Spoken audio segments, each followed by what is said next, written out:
training. There's this common misconception out there, and it is perpetuated by people that are in that force-free, positive-only training camp, right? That their form of training is modern training, and this is antiquated.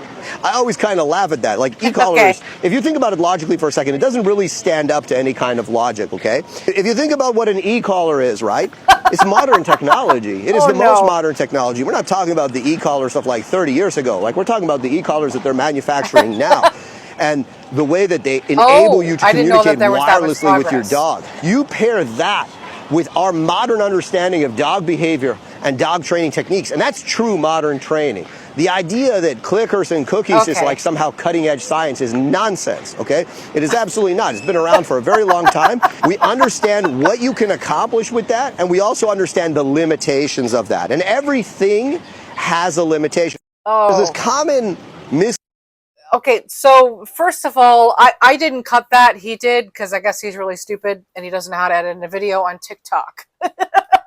Okay, so he just cut himself off. I didn't cut him off. But to me, that makes it even better. I'm going to go through this clip with you guys a little bit and debunk everything he just said, because everything he just said is complete BS. And I'm not making that up. Everything he said is stupid. It's manipulative, and it's incorrect information that he's trying to give you guys. For whatever reason, I don't know. Maybe he's just one of those trainers who refuses to adapt, and he's trying to make money. And so in order for him to make money and not adapt, he has to convince you that his methods still work. So I'm going to watch this clip with you guys again, and I'm going to debunk everything. But the first thing I want to mention just before I even get into this clip is, why do balance trainers always need to show clips of them like walking with their dog as if that's a flex?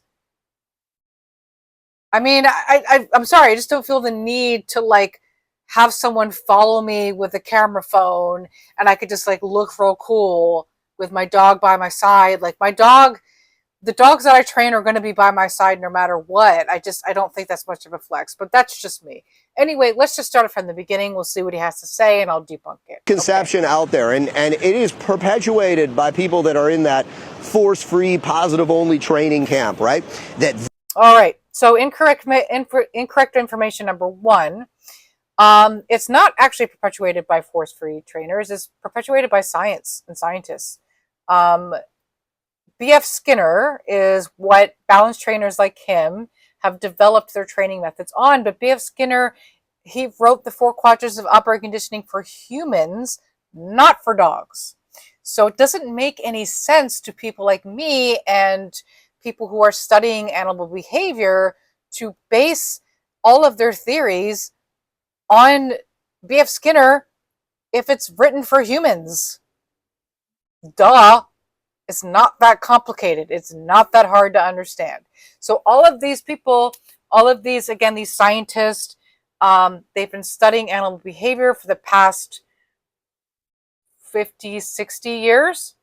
And what force-free trainers have come up with, what positive reinforcement trainers have come up with, are all of the techniques that have been scientifically proven to work.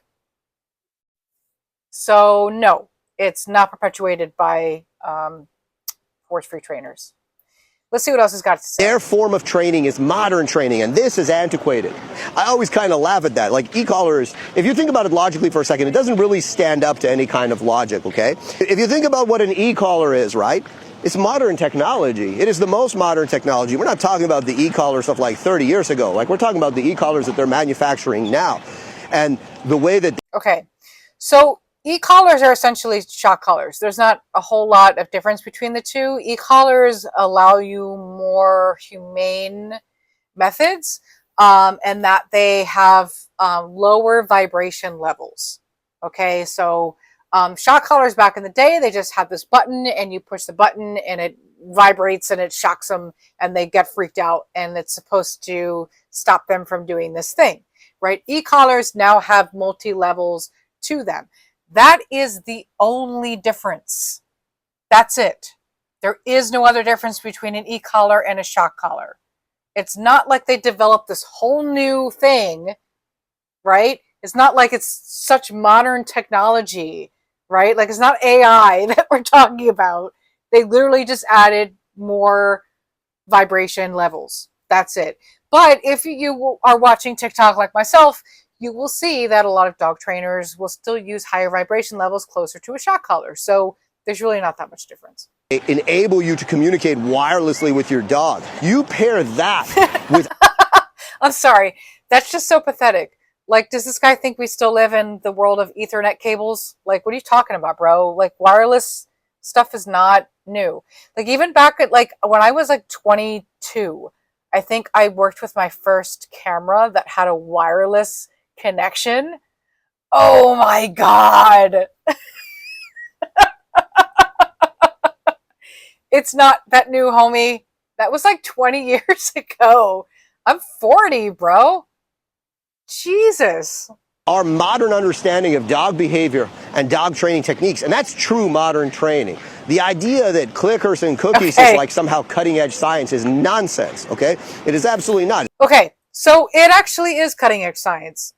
So the sound of the clicker, okay, the sound of the clicker is actually based on scientific information on what dogs respond to in terms of sound. It is like when you see a dog that responds to the clicker for the first time, when they understand what that means and their ears go up and they're like excited versus being coward and scared because you're like pushing buttons and doing vibrations, it's a completely different way of communicating to a dog. I will be the first one to say that a clicker looks like absolutely nothing, but it is an extremely powerful tool. It is really the only way that humans have developed. Okay, maybe not only. One of the few ways that humans have developed to communicate to animals. You can really train anything on a clicker. Any kind of animal you could train on a clicker. It's incredible. Karen Pryor is a genius. And this, some people might disagree with me. I understand that this next statement is a bit, it's going to rub people the wrong way and I might lose some followers, but I don't have that much of a following anyway, so it doesn't matter to me. I might as well just say it now. I honestly think that guys like this dismiss Karen Pryor because she's a woman. And all the people that have been leading, with the exception of people like Ian Dunbar, okay? So there are men that are leading the positive reinforcement and force-free movement. There are men out there, so this is not to diss men, but women have been leading this movement for years. We are the pioneers. And I really do think that guys like this are twinge of misogynistic. Okay? They don't think that women understand. They think that women are soft and we just give cookies. That's what this guy thinks. He doesn't really think that it doesn't work, because it does work. He just doesn't really like women. And I'm going to let that sink in. Again, you might disagree with me, and that's fine if you do. But this has been my experience as a female in the dog training industry with men who don't take me seriously. Probably speaking on behalf for a lot of other women in a lot of other industries that are not taken seriously. Let's see what else he has to say. Been around for a very long time. We understand what you can accomplish with that, and we also understand the limitations of that. And everything has a limitation. Okay. So balanced dog trainers love to say that positive reinforcement and force-free training has its limitations. But truthfully, I've never seen it. I don't know these limitations that they're talking about. Because me personally, like I've never met a dog that I couldn't train, that I didn't have success with on some level. Right? Me as a dog trainer might only work with that time for a period, work with the dog for a period of time, and then I don't know what happens after that. So I will leave room for that. I will leave room for the debate on maybe the dog fails after I leave. Maybe that's true. But in my time with the dog, when I'm working with the dog, I've never seen any limitations to what I do as a dog trainer. I'm going to leave you with that because, again, this guy cuts himself off. So hope you guys got something out of it. And stay tuned for the next one.